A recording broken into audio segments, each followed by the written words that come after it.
Hello बच्चों, let's read the question. The question says the phenomenon of nuclear fission can be carried out both in a controlled and in a uncontrolled way. Out of the following, the correct statement vis-a-vis these phenomena are: the fission energy release per reaction is much more than conventional nuclear reaction, and one of the products of reaction is that very particle which initiate the reaction. इसमें क्या बोला? The fission energy release per nucleon release per reaction is much more than the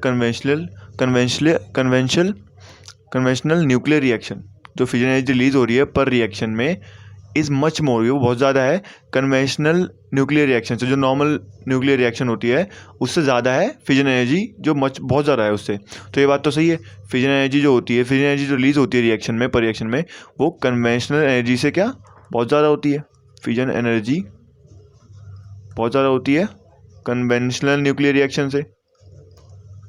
conventional nuclear reaction से, क्योंकि fission में क्या होता है, fission में क्या ब्रेक हो रहा होता है पार्टिकल. एक एटम दो एटम्स में, मतलब वो ब्रेक हो रहा होता है. फ्यूजन क्या होता है? फ्यूज होना, दो का एक मिलना, और फिजन एक का दो जाना. ठीक है, तो फर्स्ट बात तो सही है हमारी, सही है. सेकंड में क्या बोला है? It is the surface to volume ratio of the sample of the nuclear fuel used which determine whether or not the reaction would sustain itself a chain reaction. ये भी सही है. जो सरफेस टू वॉल्यूम रेशो होता है वो हमारा वही तो, उसी से तो डिपेंडेंट है हमारा चेन रिएक्शन जो होती है वो किस पे डिपेंडेंट होती है? हमारी सरफेस टू वॉल्यूम रेशो पे. चेन रिएक्शन डिपेंड करती है.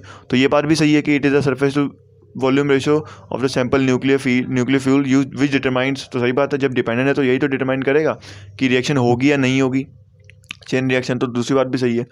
अब थर्ड में बोला है the control rods in a nuclear reactor must be made of a material that absorb neutron effectively. ये भी सही बात है. जो कंट्रोल रॉड्स होती हैं वो तो इसी मटेरियल की बनी ही होनी चाहिए, जो क्या उनका काम ही क्या है? न्यूट्रॉन्स अब्जॉर्व करना इनका काम है. तो थर्ड बात भी सही है. फोर्थ में क्या बोला? The energy release per fission as well as energy release per unit mass of the fuel in nuclear fission are both greater in the corresponding quantities of nuclear fission. तो ये तो गलत हो गई, सीधी बात. फ्यूजन की एनर्जी क्या होती है? ज़्यादा होती है फिजन से.